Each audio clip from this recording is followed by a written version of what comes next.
और एक बड़ी खबर, इजराइल पर फिर हमले की आशंका। आज रात फिर हमला कर सकता है ईरान।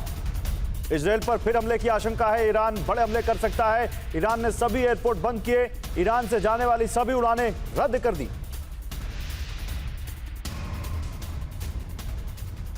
और एक और बड़ी खबर है, अमेरिकी दूतावास के लिए एडवाइजरी जारी की गई है। कर्मचारियों को सुरक्षित ठिकानों पर रहने के निर्देश दिए गए। तो देखिए, जैसे जैसे भी अपडेट आ रहे हैं वैसे वैसे लग रहा है कि फिर से एक बड़ी जंग यहां पे हो सकती है। अगली सूचना तक बाहर नहीं आने की सलाह दी गई है अमेरिकी कर्मचारियों को, और अमेरिका ने अपने कर्मचारियों के लिए एडवाइजरी जारी की है। तो अमेरिका दुनिया की सुपर पावर, इजराइल अरब का सबसे शक्तिशाली मुल्क, वो देश जिसने अपनी स्थापना के बाद कई देशों को धूल चटाई, लेकिन ईरान की मिसाइल शक्ति के सामने अमेरिका और इजराइल दोनों ही बेबस नजर आते हैं। बीती रात ईरान ने इजराइल के खिलाफ युद्ध का फ्रंट एक बार फिर खोल दिया। ईरान ने एक के बाद एक 4 बार इजराइल पर मिसाइल हमले किए। ये हमले लेबनान पर एयर स्ट्राइक के प्रतिशोध में शुरू किए गए, जिसने अमेरिका और इजराइल की बादशाहत पर प्रश्न चिन्ह खड़ा कर दिया है। सवाल उठ रहे हैं कि क्या मुस्तफा अरब के नए बॉस बन चुके हैं? आइए आपको इस रिपोर्ट में दिखाता हूं। इजराइल पर बरसते बारूद की वजह लेबनान है। 48 घंटे पहले ईरान ने लेबनान पर हमले रोकने की आखिरी धमकी दी थी। ईरान ने साफ कहा था कि लेबनान पर हमला हुआ तो इजराइल पर भी बारूद बरसेगा, लेकिन इजराइल ने ईरान की धमकी को दरकिनार कर दिया। तो ईरान के हमले बेहद स्ट्रैटेजिक थे। ईरान का पहला बड़ा टारगेट इजराइल का नेवातिम एयरबेस था। सबसे ज्यादा मिसाइल इसी एयरबेस पर दागी गई, जिसकी वजह यहां मौजूद इजराइल के सबसे आधुनिक F-35 फाइटर जेट है। इजराइल के पास कुल 48 F-35 है और सभी जेट इसी नेवातिम एयरबेस पर मौजूद रहते हैं। यानी यहां सफल हमले इजरायली एयरफोर्स की कमर तोड़कर रख देंगे। इसी एयरबेस पर इजराइल का KC-46 रिफ्यूलिंग एयरक्राफ्ट तैनात रहता है। यह इजराइल का सबसे आधुनिक मिड एयर रिफ्यूलिंग टैंकर है। इसका इस्तेमाल इजराइल लंबी दूरी के ऑपरेशन में करता है, खासकर तब जब उसे ईरान पर एयर स्ट्राइक करनी होती है। ईरान ने इजराइल के तेल नोफ एयरबेस को भी निशाना बनाया। यहाँ इजराइल के F-35 फाइटर जेट मौजूद होते हैं, जिन्हें इजराइल एयरफोर्स की रीढ़ माना जाता है। इजराइल के पास ऐसे करीब 91 जेट हैं, जिसमें से 66 जेट इसी बेस पर मौजूद होते हैं। इसी बेस पर इजराइल का CH-53 हेलीकॉप्टर भी तैनात रहता है। इन हेलीकॉप्टर्स का इस्तेमाल सैनिकों को एक जगह से दूसरी जगह लेकर जाने के लिए होता है। इजराइल के पास ऐसे 20 हेलीकॉप्टर हैं और सभी हेलीकॉप्टर यहां मौजूद रहते हैं, जिनका तबाह होना इजराइल की सेना के लिए एक बड़ा झटका होगा। इजराइल ने तीसरा बड़ा हमला रमत डेविड एयरबेस पर किया। यह एयरबेस F-16 फाइटर जेट का घर माना जाता है। इजराइल के पास कुल 173 F-16 फाइटर जेट हैं, जिसमें से 70 से 80 जेट यहां मौजूद होते हैं। ऐसे में ईरान ने एयरबेस पर मिसाइल दागकर साफ कर दिया। अगली बार लेबनान पर हमला हुआ तो इन सभी एयरबेस को मिट्टी में मिला दिया जाएगा। पहला, ईरान अपनी मिसाइल शक्ति पूरी तरह हासिल कर चुका है। दूसरा, इजरायली एयरबेस तक ईरानी मिसाइलें कभी भी पहुंच सकती हैं। और तीसरा, अब किसी भी प्रॉक्सी संगठन पर इजराइल के हमले बर्दाश्त नहीं किए जाएंगे। और ईरान ने सबसे ज्यादा मिसाइलें करमनशाह सैन्य बेस से दागी। ये ईरान के सबसे बड़े अंडरग्राउंड मिसाइल बेस में शामिल है। युद्ध के दौरान इसके प्रवेश द्वार तबाह कर दिए गए थे, लेकिन हमले पुष्टि करते हैं कि ईरान ने इन्हें खोल दिया है। ईरान ने पहाड़ों के नीचे छिपे हमादान मिसाइल बेस से भी हमला किया। दावा है कि इस बेस के सभी प्रवेश द्वार भी ईरान ने खोल लिए हैं। इमाम अली मिसाइल बेस भी ईरान फिर शुरू कर चुका है और इस बेस से भी करीब 8 मिसाइलें इजराइल पर दागी गई। हमलों में खुर्रमाबाद मिसाइल बेस के भी इस्तेमाल की खबर है। ये बेस भी 40 दिन के युद्ध के दौरान निष्क्रिय हो गया है। सिर्फ अंडरग्राउंड बेस ही नहीं, ईरान ने हाइब्रिड मिसाइल बेस की भी मरम्मत कर ली है और इसकी पुष्टि तबरीज मिसाइल कॉम्प्लेक्स से लॉन्च हुई मिसाइलें करती हैं। इसका एक हिस्सा जमीन के नीचे है और दूसरा जमीन के ऊपर, जिसे इजराइल ने तबाह कर दिया था, लेकिन इसे भी ठीक कर लिया गया है। इसी तरह इस्फहान मिसाइल बेस से भी ईरान ने मिसाइलें दागी, यानी ये बेस भी ईरान फिर शुरू कर चुका है। पार्चिन मिलिट्री कॉम्प्लेक्स को 12 दिन के युद्ध के दौरान तबाह किया गया था। यह ईरान का तबाह होने वाला पहला मिलिट्री कॉम्प्लेक्स था, लेकिन इसे भी दुरुस्त कर हमले के लिए इस्तेमाल किया गया। ईरान ने उन लॉन्च फैसिलिटी को भी ठीक किया है जो पूरी तरह से जमीन के ऊपर मौजूद हैं, जैसे शारूद लॉन्च फैसिलिटी। दावा है कि यहां से भी ईरान ने इजराइल पर मिसाइलें दागी हैं। उत्तरी इजराइल पर हमले आत्मरक्षा में किए गए हैं, क्योंकि बार बार युद्ध विराम का उल्लंघन किया गया। लेबनान और ईरानी हितों को निशाना बनाकर अटैक हुए हैं, इसीलिए ईरान को इजराइल पर हमला करना पड़ा। तो मिडिल ईस्ट की बिसात पर मोहरे अब अपनी मर्जी से चाल चलने लगे। शह और मात का खेल अब वजीर के हाथ से भी निकलता जा रहा है। वॉशिंगटन में बैठे डोनाल्ड ट्रंप सोचते रह गए कि वो रिमोट कंट्रोल से जंग को रोक लेंगे, लेकिन बेंजामिन नेतन्याहू ने सीधे तेहरान के वजूद को रौंदने की कसम खा ली है। इजरायल का हमला सिर्फ जवाबी कार्रवाई नहीं है, ये ईरान की रीढ़ तोड़ने का वो ब्लूप्रिंट है जिसे अमेरिका से छिप कर लिखा गया है। माशहर का केमिकल प्लांट धुआं है, खर्ग द्वीप का तेल उबल रहा है और इस्फहान से तबरीज तक ईरान की मिसाइल सिटीज मलबे में तब्दील हो रही हैं।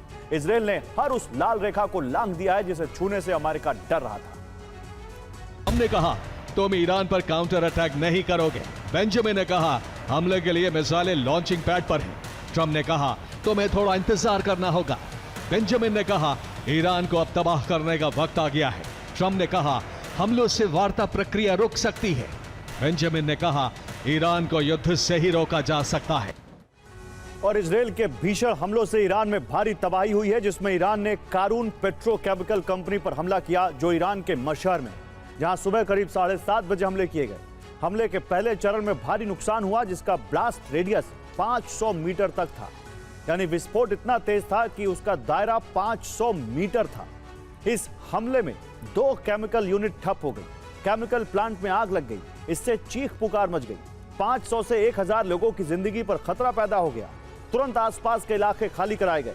नुकसान का दूसरा चरण और भयंकर था, जो टॉक्सिक रेडियस बन गया। इसमें केमिकल प्लांट में मौजूद आइसोसाइनेट्स TDI, MDI से बड़ा विस्फोट हो गया। इसका दायरा बढ़कर 2 से 5 किलोमीटर हो गया।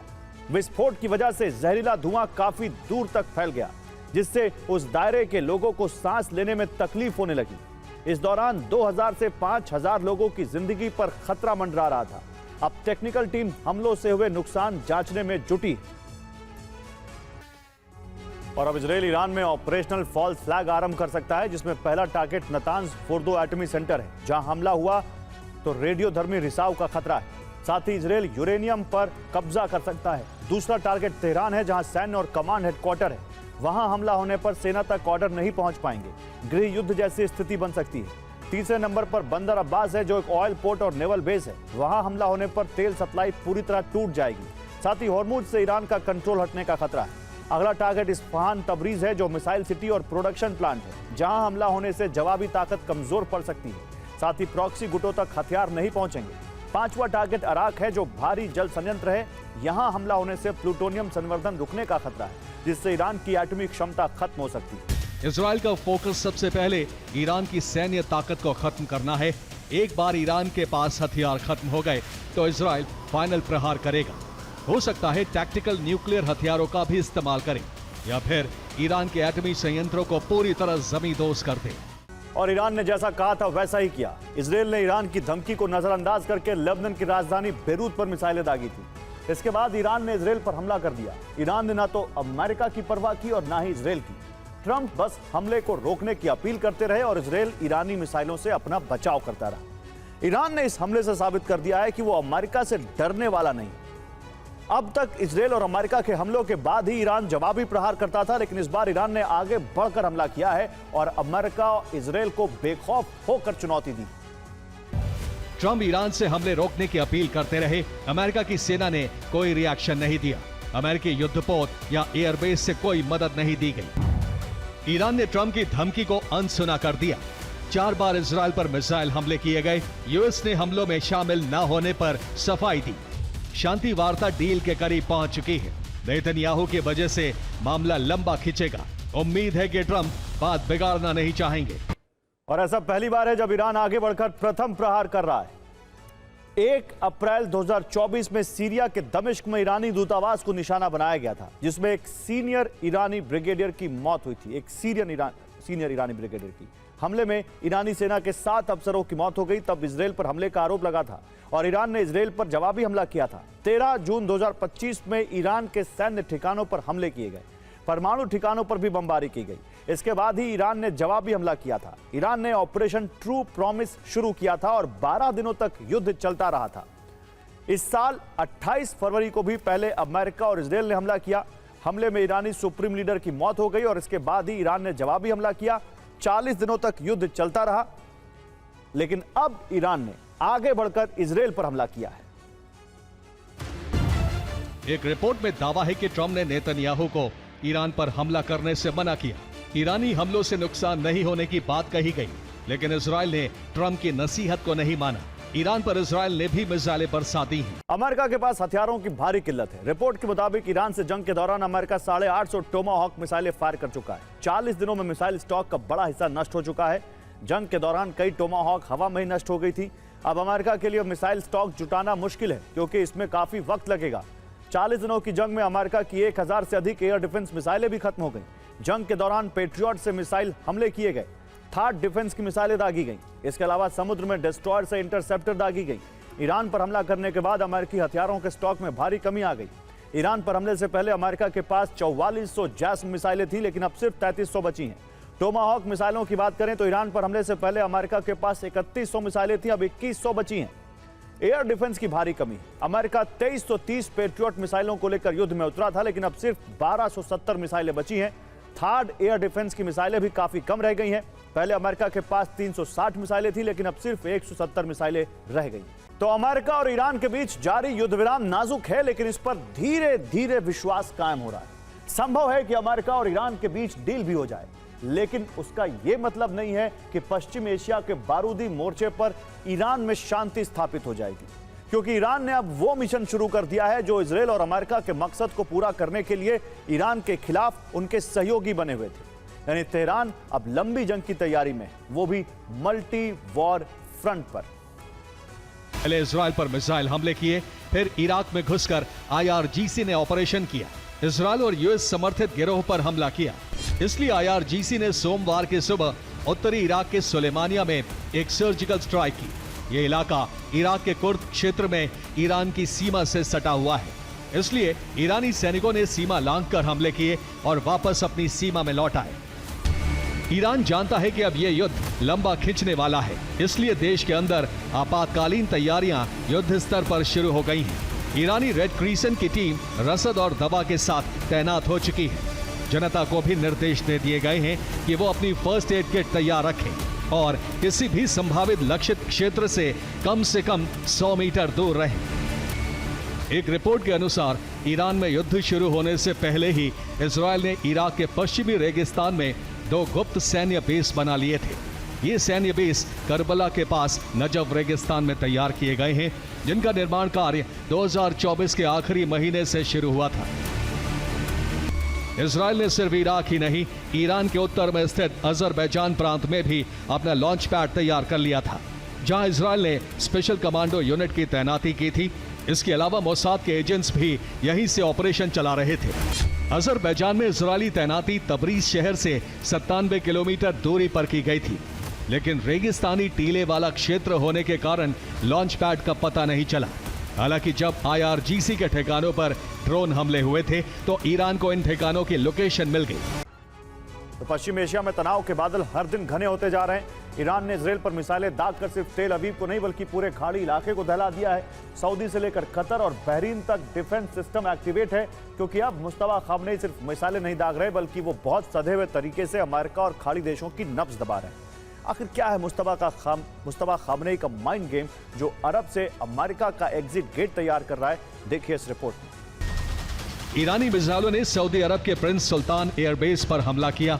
रियाद से 100 किलोमीटर दक्षिण पूर्व में अमेरिकी मिलिट्री बेस ईरान का लगातार निशाना रहा है। तेहरान ने पहले ही चेतावनी दी थी कि वो बैरूत के दक्षिणी इलाकों पर हमले का बदला इजरायल से लेगा। इजरायल ने यह हमला अमेरिका के मना करने के बावजूद किया था। मुश्तबा का सबसे बड़ा माइंड गेम यही है कि वो खाड़ी देशों में खास तौर पर सऊदी अरब, यूएई, कतर और बहरीन को डराकर ईरान खाड़ी देशों की तेल रिफाइनरियों और कमर्शियल रूट पर मिसाइल हमले का डर दिखाकर इस बात के लिए मजबूर करना चाहते हैं कि वो अपने देश से अमेरिकी सेना को बाहर करें या फिर अपना एयर स्पेस इस्तेमाल करने पर रोक लगाएं। ऐसा होते ही अरब में अमेरिका की ताकत आधी रह जाएगी। 28 फरवरी के बाद से ही ईरान ने दुनिया की सबसे अहम तेल supply line straight of Hormuz पर अपना शिकंजा कस रखा है। मिसाइलों का डर दिखाकर मुश्तबा पूरी दुनिया को, खासकर अमेरिका और उसके सहयोगी खाड़ी देशों को ये संदेश दे रहे हैं कि अगर ईरान की शर्तों पर युद्ध खत्म नहीं हुआ तो ईरान पूरे वैश्विक तेल व्यापार को ठप करने की ताकत रखता है। ईरान की कमान संभालने के बाद मुश्तबा खामनेई मजबूत नेतृत्व का बार बार मैसेज दे रहे हैं। फिर चाहे हमलों के एक्शन पर तुरंत फैसला लेना हो। अब तक रूस ने यूक्रेन में तबाही मचाकर पूरे यूरोप का संकट बढ़ाया था, लेकिन अब यूक्रेन ने हालात ठीक उल्टे बनाने की तैयारी कर ली है। एक तरह से यूक्रेन अब इस जंग को रूस की धरती पर शिफ्ट करने जा रहा है और इसलिए हर दिन रूस पर हमले का यूक्रेन एक नया रिकॉर्ड बना रहा है। अब यूक्रेन ने कैसे रूस पर भीषण प्रहार किया है, इस रिपोर्ट में दिखाता हूं आपको। नतीजतन सोची के एयरपोर्ट पर अफरा तफरी मच गई। बाल्टिक बेड़े का 5000 टन गोला बारूद खत्म हो गया और दक्षिणी यूक्रेन को क्रीमिया से जोड़ने वाला रणनीतिक चोनहार ब्रिज तबाह हो गया। यूक्रेन ने चोनहार पुल उड़ाने के लिए 40 किलोग्राम वॉरहेड वाला बम इस्तेमाल किया। ये वॉरहेड बेहिमोथ ड्रोन में फिट किया गया था, जिसके पिछले हिस्से में 35 किलोग्राम थर्मोबैरिक वॉरहेड भी था। यूक्रेन के 40 ड्रोन ने लेनिनग्राद के वेलिका इजोरा में स्थित रूसी नौसेना पर धावा बोल दिया। ये बाल्टिक बेड़े का मुख्य गोला बारूद डिपो था। हमलों में हैंगर जैसे सुरक्षित ठिकाने उड़ गए और लगभग 5000 टन तोपखाने का गोला बारूद और सैन्य सामग्री जलकर राख हो गई।